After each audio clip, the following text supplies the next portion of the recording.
इथे आपली युनियन करून कामगारांना न्याय मिळवून दिला। त्यासाठी काल फागणे गावात त्यांना कायमस्वरूपी नियुक्त पत्र बैठक घेण्यात आली। यावेळी रवी महाजन संघटनेचे अध्यक्ष व कामगार विनोद पाटील, शांताराम कुमार, जगदीश पाटील, सूर्यकांत पाटील आदी उपस्थित होते। करारा संदर्भातनं जी आपण जनरल मीटिंग घेतलेली, ही मीटिंग आपण मला वाटतं गेल्या ऑक्टोबरमध्ये आपली युनियनची स्थापना झाली हिमालय वॉटर टँक आणि पृथ्वी कंटेनर्समध्ये। त्या माध्यमातून आपला लढा देत असताना काही कायदेशीर बाबी होत्या, तर त्या माध्यमातून आपण युनियनची स्थापना केली आणि स्थापना झाल्यानंतर जो आपण 3-4 महिने संघर्ष केला, त्या संघर्षाला ज्या ठिकाणी लोकमान्य श्रमिक कामगार संघटनेचं यश भेटले आणि ते करत असताना आपल्या प्रामुख्याने 17 ते 18 मागण्या होत्या।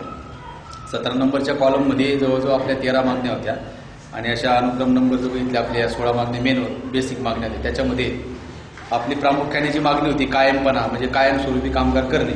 मला वाटतं गेल्या या धुळे जिल्ह्यामध्ये गेल्या बऱ्याच वर्षापासून या ठिकाणी कामगार कायम करण्याची पद्धत बऱ्याच कंपन्यांमध्ये अवलंबली जात नव्हती, तर ती आपल्या संघटनेच्या माध्यमातून आपण अंमलात आणली आणि या ठिकाणी आपण सर्व कामगारांना कायम करून घेतलेले आहे। त्याच्यामध्ये आपण टप्पे केले। टप्पे का केले की कुठेतरी आपण अंडरस्टँडिंगची भूमिका ठेवली की कारखान्याला एकदम मालकाला एकदम एवढं बर्डन नको यायला।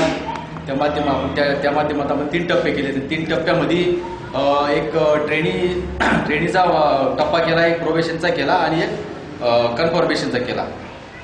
तसेच बाकीचे जे आपले जी लोक जे बाकी कॉन्ट्रॅक्ट टाकले 4-5 लोक, त्यांना देखील आपण परमनंट करून घेणार आहोत। तरी मूळ वेतन असेल, बेसिक असेल, बदलता भाग आहे भत्ता या कायद्याप्रमाणे मालकाने द्यायला तयारी दाखवलेली आहे। तसे दिवाळीचा बोनस असेल, असे असंख्य मुद्दे या ठिकाणी आपण मान्य केलेत। पूर्ण हजेरी भत्ता, तसेच अपघाती मृत्यू सहाय्य योजना ही देखील आपण अंमलात आणलेली आहे आणि ती देखील मालकाने देण्याचे मान्य केलेले आहे। तसेच हे सगळं होत असताना वैद्यकीय सुविधा असेल ESIच्या माध्यमातून आपल्याला ती देखील आपण मान्य करून घेतली। ग्रुप ॲक्सिडेंट पॉलिसी, एखाद्या कामगाराचा जर नॅचरली 24 तासाचा मृत्यू झाला, त्या माध्यमातून ती एक गव्हर्नमेंटची स्कीम असते, ती देखील आपण या ठिकाणी मान्य करून घेतली। रजा असतील कामगारांच्या 23 रजा या ठिकाणी आपण मान्य केल्यात। आता ते त्याच्या काही छोट्या मोठ्या अडचणी असतील ते आम्ही मालकाबरोबर बोलून तुमच्या अडचणी काय असतील त्याच्या संदर्भात सॉल्व्ह करणार आहे। ड्रेस असतील, बूट असतील, सेफ्टी शूज असतील, या देखील आपण मान्य केल्यात। वार्षिक स्नेह संमेलन असतं, जो कामगारांमधला आणि मालकांचा जो अंतर असतं, जे थोडीशी जी मन नाराज झाली आहे तुमच्या एवढ्या दिवसापासूनची, तर ते कुठेतरी अंतर कमी व्हावा या माध्यमातून लोकमान्य श्रमिक कामगार संघटनेचा नेहमी प्रयत्न असतो की मालक आणि कामगार गुण्यागोविंदाने राहावा, गुण्यागोविंदाने नांदावा, त्यांच्यामध्ये चांगलं सलोख्याचं वातावरण निर्माण व्हावं, हाच आमचा या ठिकाणी संघटनेचा उद्देश आणि प्रामाणिकपणा असतो आणि तो या ठिकाणी आपण केलेला आहे। त्या माध्यमातून मालक तयार झालेत की आपण स्नेह संमेलन घेऊन या स्नेह संमेलनामध्ये कामगारांच्या फॅमिल्या, मुलं, बाळं, पत्नी आणि स्वतः कामगार, तसेच स्वतः मालकाचा परिवार आणि माझा परिवार या ठिकाणी आम्ही उपलब्ध असतो, या ठिकाणी येत असतो। त्या ठिकाणी काहीतरी आपल्या एंटरटेनमेंटचा कार्यक्रम देखील होतो आणि थोडासा जेवणाचा कार्यक्रम म्हणून एकत्रित कसे राहिले हाच या ठिकाणी आमचा प्रामाणिक प्रयत्न असतो।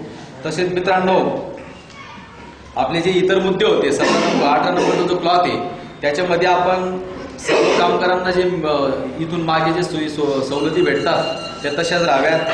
प्रत्येकाला बाकीच्या बऱ्याच या ठिकाणी किरकोळ गोष्टी आहेत त्या सगळ्या या ठिकाणी कंपनीने मान्य केलेल्या आहेत आणि हे सांगत असताना या धुळे MIDC असेल किंवा कुठली जे असंख्य MIDC आहेत, जळगाव MIDC असेल, तर मला या ठिकाणी तुमचे जे मालक आहेत, तर या मालकांनी खूप मोठं मन दाखवलेलं आहे।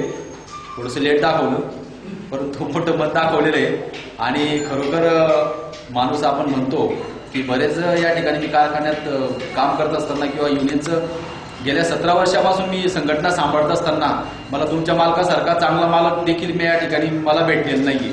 म्हणून मी या ठिकाणी मालकाचे देखील आभार मानतो की मालकाने हा मोठेपणा, मनाचा मोठेपणा ठेवला। तुमचे जे अग्रवाल साहेब असतील आणि राजू शेठ असतील, खरोखर त्यांनी